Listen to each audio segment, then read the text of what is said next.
millions. 3 millions. Ne blatir 3 millions de droits d'auteur. Elle a notre dirana mis chaque 2 ans. Elle. Entendez quoi non?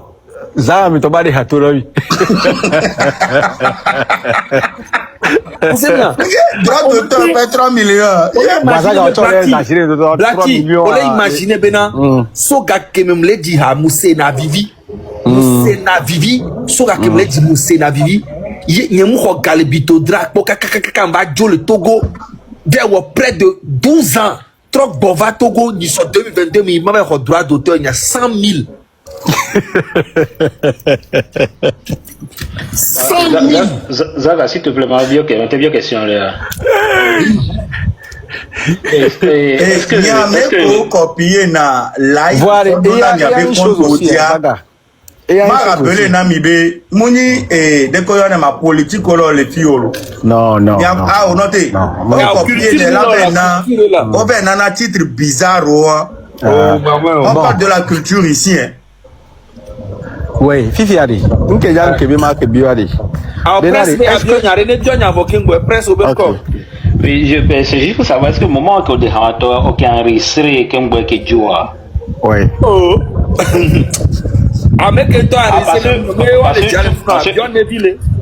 Ok, parce que tout dernièrement, bon, ça, je pense que c'est en 2021, quand moi je me suis renseigné au Québec Blombé, on a 4 de membres et on la sort à Kudono Darefouno, sinon nous remplir conditions là, Oma ou Nuana ou alors Gamma Tonao.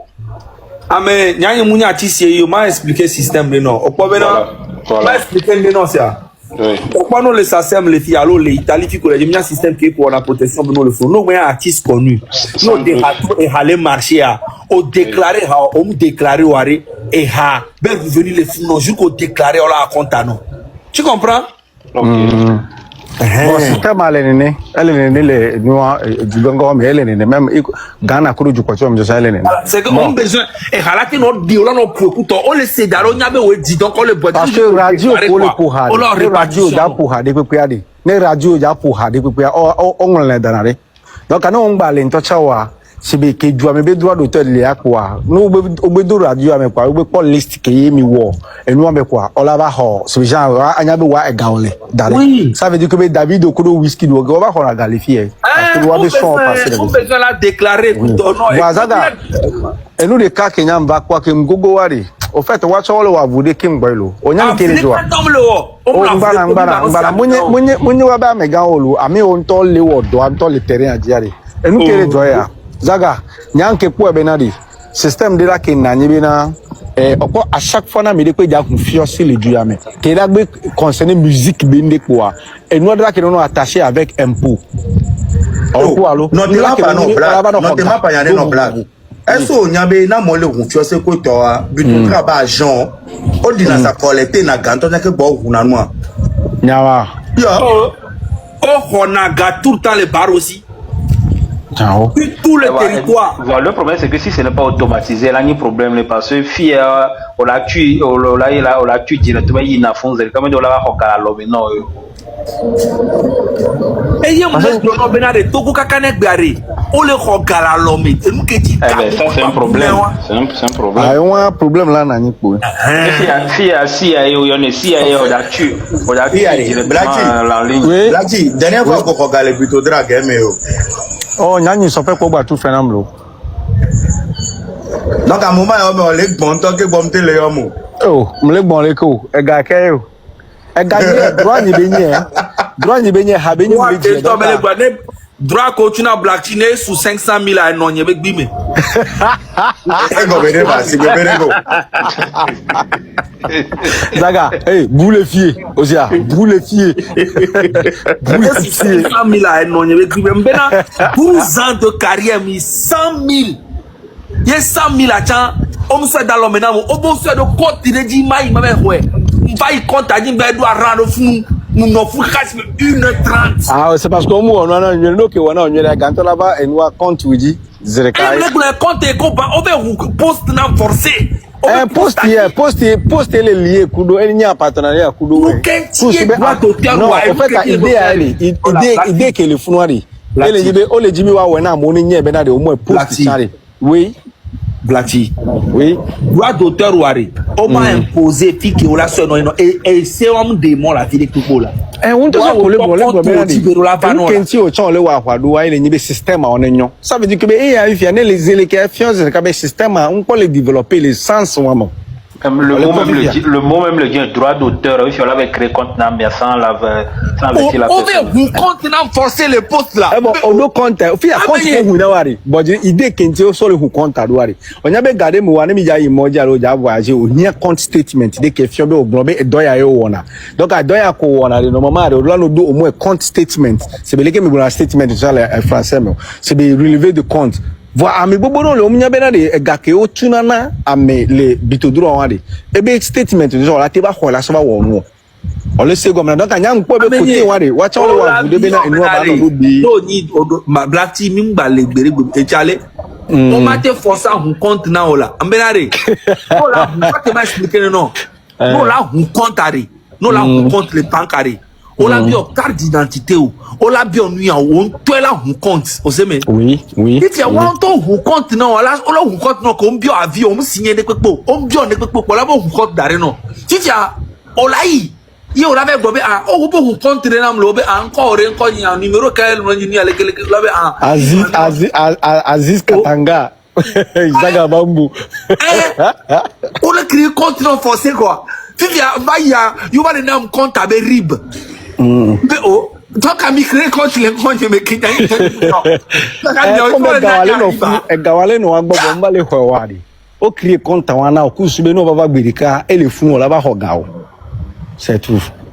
OK bon depuis 2020 depuis combien d'années 5 ans je me dois ma on m'a gave bioma il compte jour que date compte gawale fun la oh gawale compte va Togo bitodra avec directeur hein il y a pas 10 millions le compte il dit cette fois il y a 10 millions d'accord 10 000 pour ça qu'on a mis les show business la compte que Zaga on a gbogbo re o sankolo mtele o do la va 10 millions 10 millions na fifi là que me ba tout kana na mi le fia wa odo tu kana mi tele de musique to ne ko be a 10 millions oh vale 12 millions tu na so non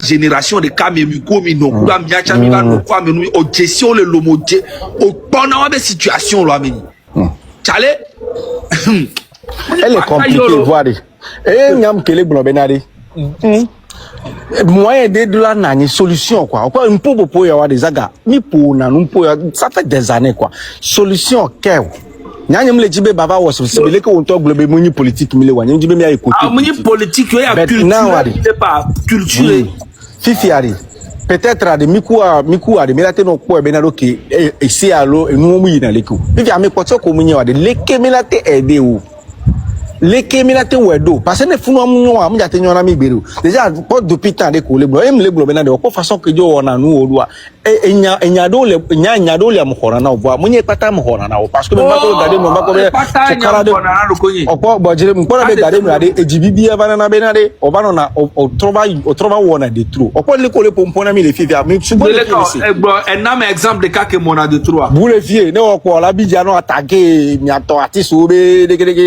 kudo to wa so un am exemple de cas nam exemple de cas nous sommes Tonix le web conseil Tonix am ke ko be serré ou beni elle web conseil fi normalement on l'a qui soutenir même si une situation valide de ça on l'a soutenir fifi on to jo kaka be de fifi ke be va y conseil parce que baba les filles va les globena ko ba mo mto ne on ça fait mal quoi et ka ni ozana la mais Zaga non bojire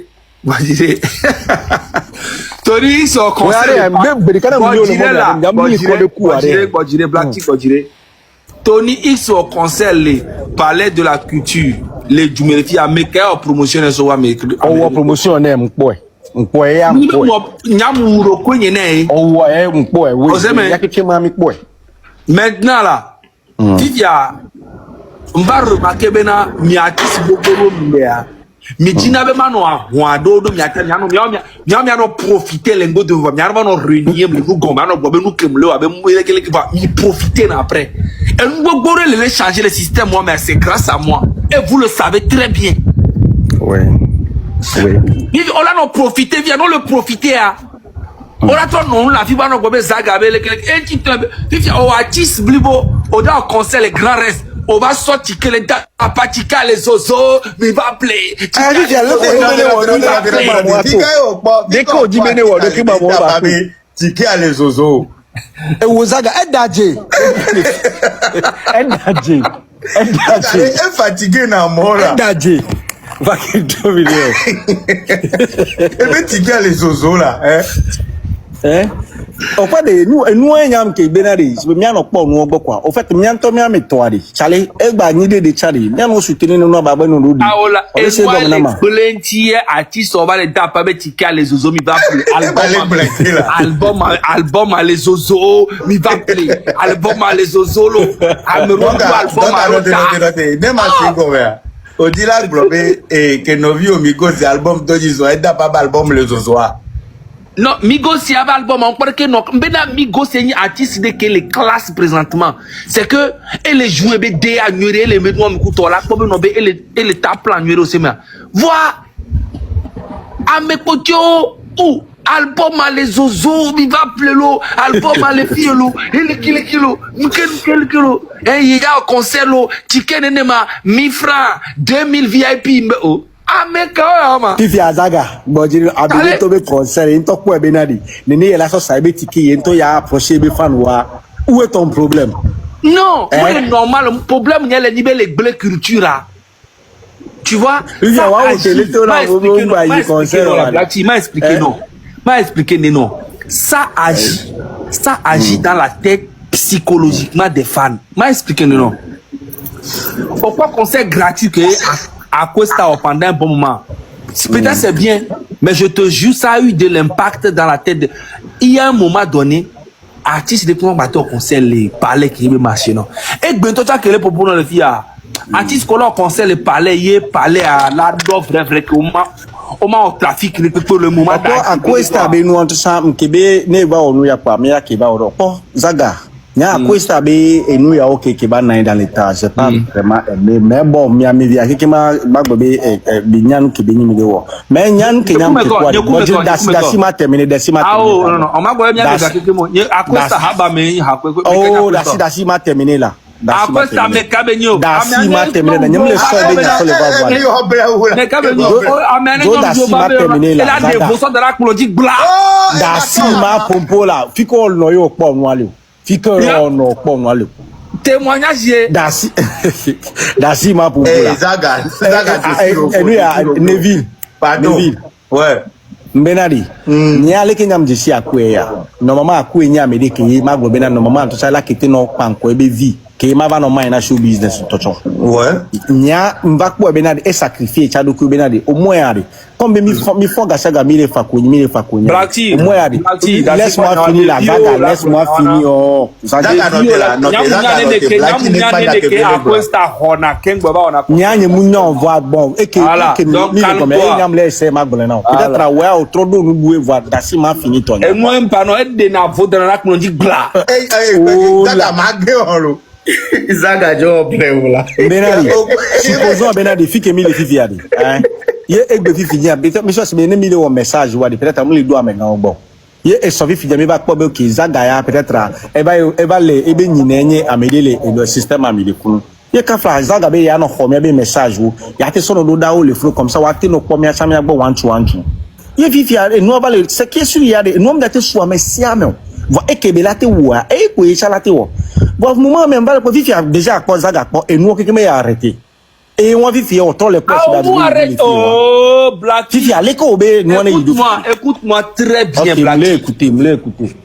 Blacky, il y a près de beaucoup d'argent que Acosta prenait. Ce n'est pas l'argent d'Acosta, c'est de l'argent que l'État donne pour les concerts qu'on doit faire culturellement, ok? Zaga. Écoute-moi, j'ai des trucs, non? Je parle avec des gens qui sont dans le gouvernement, des ministres, gars. Vous savez, mais il y en a qui pour les taureaux. J'allais. Même il y a longtemps qu'on a mis quelqu'un qui avait un toit. Mais ça, il y a tout le quoi. Acosta a pris beaucoup d'argent avec l'État. Parce que sa marraine était là. Bon, en fait, sa belle-mère était sa caution. Ok? C'était juste ça. Ça pouvait être quelqu'un d'autre. Mais vu que il a été, voilà, pistonné par sa belle-mère. Sinon, à cause de ça, c'est qui? C'est personne. Et il a pris beaucoup d'argent. Il prenait les 400 millions, les 300 millions. Et nous, Kenya, écoute-moi, on le suit, nous va dans les Miami, et New York, et nous qui va dans les Miami, toi, t'es là. Et nous qui va dans les Miami, la dernière fois, là. Oh, tu as vu quand ils ont débloqué la dernière fois. Non, t'es là. À cause de ta Benjamin Leblon. Et Black, tu as vu la dernière fois, ils ont débloqué 300. Il y a 5 euros.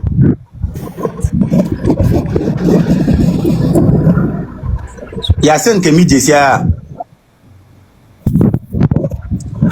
Et à cette heure, même les propos, bah les bien yama.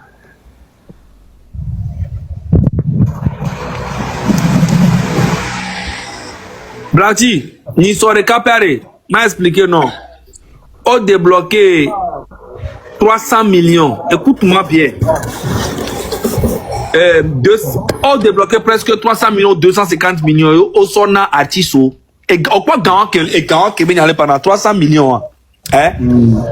À cause de que son nana. On sait mais. Après revendication, du coup dénonciation niwa. Et yena benare. On va bien ok. Et gawan. Mima baswena à cause takio. Voici fiare. Le coco be on yam panabe ok ne nola ignoria. Mi so artiste on to so we. O se me fifiare ne me ye over yo eni a artiste ole. Oyo Master Popa Bena Bawo Savan oso eni a King Maz sona Kara oso Amiro sona lome kuto va comme au Blacky a homme doit finir pour munya fi korate so dari jo mu yo parce que on a dit ça quand on a tout sorti à plat ou me français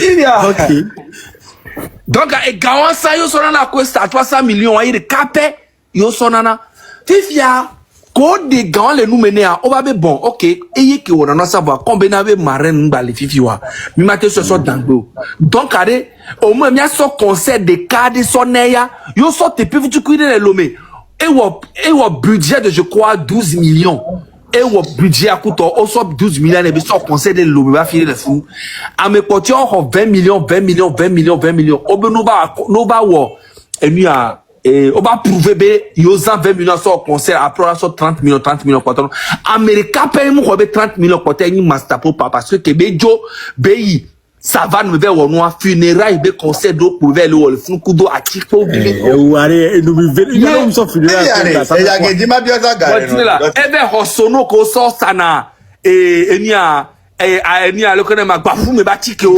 Vitago be mo sono be ho ye beba so no so va be no non ebe 30 millions tickets ça me le funda kana ba me pocho King Mazo pa me pocho pa to ko be 30 millions il y a des zaga e ja ke jima bio ware mame we ni Popa oh ekuno Popa kuwe wala ela no tela ame we ni Popa e no ba trone ni ola chale parce que de enyemu jina ameke we jina be yo tokpo e oreji aye mu kaka la vivia mi npo gbenya o ba nu ke le jima pa na ware ko o se ko anenebe ele geze de ko to amewe est-ce que o yu ebe chale enya akisi so bo ani so yu ebe na e gantom le suna ye ku to be entre le to le jiga so ye to ebe ga to so pe 20 millions so concert won keke o le savana membe o chale o yu anya ke be bro na we asowera de Navy chale yi concert de new so le Karare ya mikuro Popa mike no Jule noa moaji wa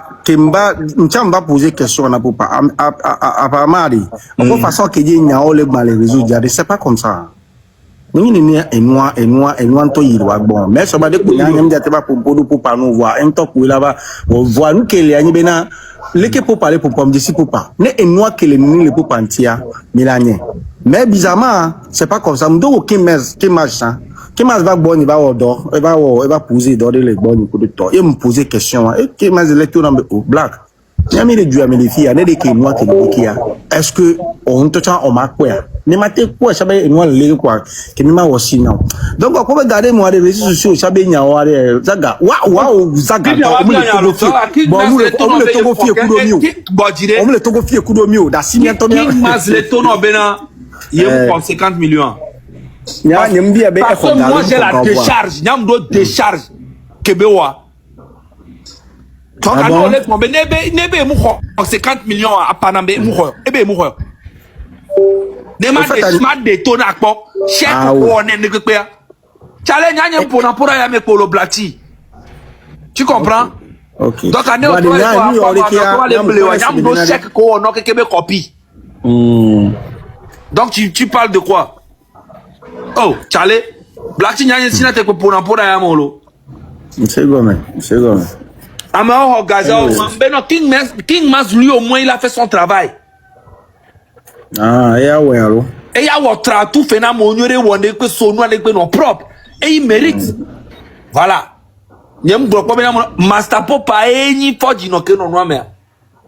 Ame kocho o abe do propre o tout fait na mo ho abe ga o ne pe e capen bombo class ke to apare kavaya. Ozema.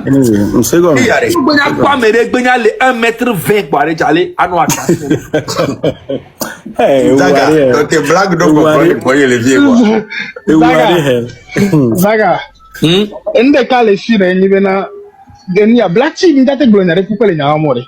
Mes black tea do nya wan chia. Ola gba foso mene woman. Donc a fike ele ya do la no pato nchi. Aga boule fie, ntoro me pato ntia.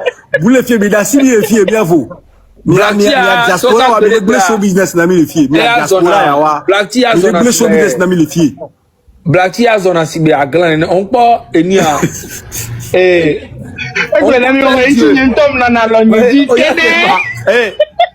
Et père dit on prend le père, il y a oublié que tu as et vidéo le bomanare. Et bien lui qui a que Emile Oya, bien lui qui a bien bébé lui qui a fait blé nous ça mais oh blé nous ça oublia. Et trop blé nous hein, Charlie. Blé nous hein, et blé nous subol les filles comme Emile les filles, mais Emile non. Nene kia ozaga kela ba bobe ado. Blati no te mag bonya de no la. Ole imagine Benari. Nevi note. Opo artiste obi fi on le se plaindre bena. Be et moi blé. Mi le bona mi Robert de population ale douaya. Mi ngana ke o le pla. Boule fi population ale douaya kengba wa ba ko $6,000 nous on envoie des amis les filles. $6,000 les filles. 6,000 € allo nene ko cotiser dans le Togo to le doya. E ya de to fan ni o joina lo Europe me. Ah, fan wa fi ko le. Europe me ole lo. Europe me fan ni ole lo. E gam l'Amérique si le Togo kala go fond la jo gano l'internet di lo. Donc en nglobe il oublie ça. Si e gam ta ko joina ma mbato nana gamo gbogbo le Togo nevi le fi témoin la tout no e nene ke. Nevi o to ko ya. Nevi la panon nous ke wona na mo le Togo e la panon. Nevi lo kwa ne gbulenti o ozema Nevi ba ohoya Morongo ole magarea daga kwa me ko ti be pe na do wa lo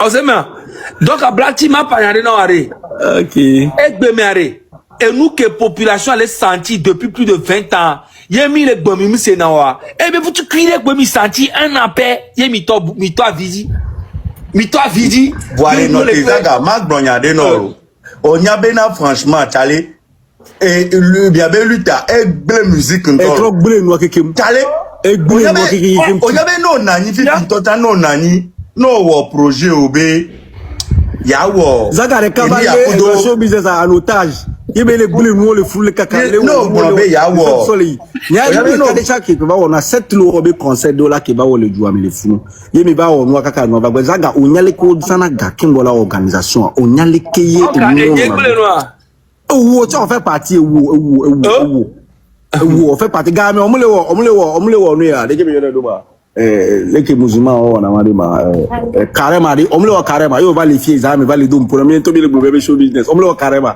le carrément chiviare donc population nya no te lutte allo nya continue ah mi ba bro lutte be nya le filles au pardon Mati là il va quoi Vous luttez bien en culture, bien ami les gros, pardon. Ah, ok.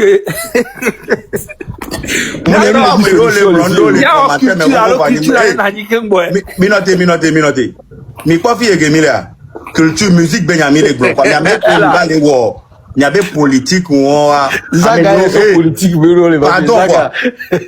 pardon.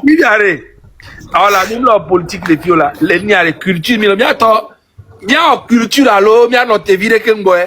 Artiste sur le fan vie, on peut nous les tirer aussi. Zaga bien en culture la vie, bien en culture. T'allais bien en culture vie quoi parce que Koyo bijo le won lutte adobado no wuya. Voilà Zaga nous notre faute. Ah la population a besoin de politique culture là, ben ça on le dit à bon là. Bonsoir. Et voilà, gars, j'espère bien que vous avez tous suivi la vidéo du début jusqu'à la fin, voilà. C'était un Black T Zaga Bombo, voilà, qui parle un peu de la musique togolaise, du showbiz togolaise, ce qui se passe, ce qui ne va pas, et tout. Ils ont parlé de tout et de rien. Mais vous avez écouté tout ce que Zaga Bombo avait à dire, tout ce que Black T aussi a répondu. Voilà, et c'est le Togo, bientôt Togo Mimili, donc ce coup, il y a beaucoup de choses qui se sont passées. Moi, je crois bien qu'il y a beaucoup d'artistes au Togo ici qui ont les tombes boromi comme téléblon. Qui ont les tombes boromi comme téléblon. Et déjà, on téléblon, comme téléblon. Disons la vérité, disons la vérité. Ou les tombes boromi comme téléblon, genre, ouvrir la bouche même le fait peur et tout, et c'est normal. Est-ce que je dis que c'est normal? C'est un peu truc, vous voyez? C'est un peu truc parce que tous nous savons l'effort que le PCM fait, voilà. Parce que à fois dernier, c'est comme si j'ai entendu parler de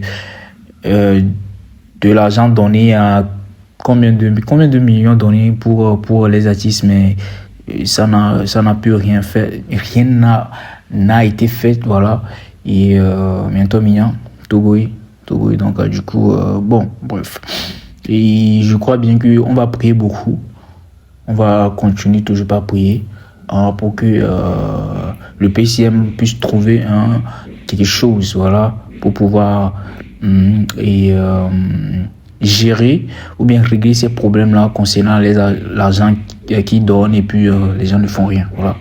Et on prie Dieu pour qu'il trouve des solutions pour ça, voilà. On prie vraiment Dieu. Parce que nous tous, nous savons que la culture, bro, c'est très important. La culture est très importante. J'admire pas du pocheur, mais nous allons comprendre que la culture est très importante. Voilà. Elle est très importante, voilà. Excusez-moi.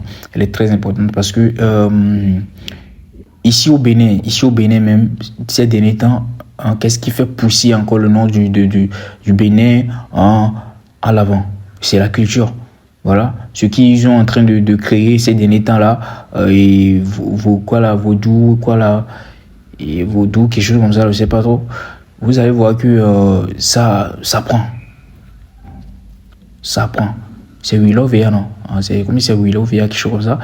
Ça prend. Ça prend. Ils invitent, ils maximisent sur ça, en fait. Ils maximisent sur la culture. Et pour cela, ils invitent les grands artistes et nigériens et tout. Vous savez combien de cachets ces artistes-là vont prendre? Imaginez, on invite Rema à Saki et tout ça là, bro. C'est des millions. Eux là, ils ne badinent pas avec l'argent, ils ne badinent pas avec leur business. Les pays anglophones ne badinent pas avec leur business. Imaginez, c'est des millions qu'ils ont eu là-bas ce jour-là. C'est des millions. Donc ils ont dépensé des millions pour la culture. Pourquoi est-ce que ça ne va pas percer? Ça va toujours percer. Les gens vont entendre parler de ça. Parce qu'ils ont maximisé, ils ont maximisé, ils ont donné l'argent pour ça. Voilà. C'est ce qu'on demande ici au Togo. Au moins, si on fait ça, bro, une fois, deux fois, bro, le Togo, man, ça va devenir autre chose. Et les trucs là vont venir. Ils vont venir pour visiter le Togo et tout. Et ça fait plus. Ça fait un plus. Parce que l'argent reste. Vous voyez? Bien sûr qu'on va donner l'argent au Rema et tout. Mais bon, ils vont rien perdre. Le nom du Togo va encore plus aller. Si on va aller sur les Togo, les publicités dans Togo, quoi. Et sur la publicité dans Togo, et moi je prie beaucoup. plus beaucoup pour que ça puisse aller, hein.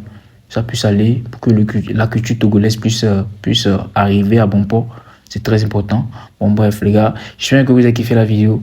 N'hésitez pas à vous abonner. On se capte après pour une nouvelle vidéo. Ciao, ciao.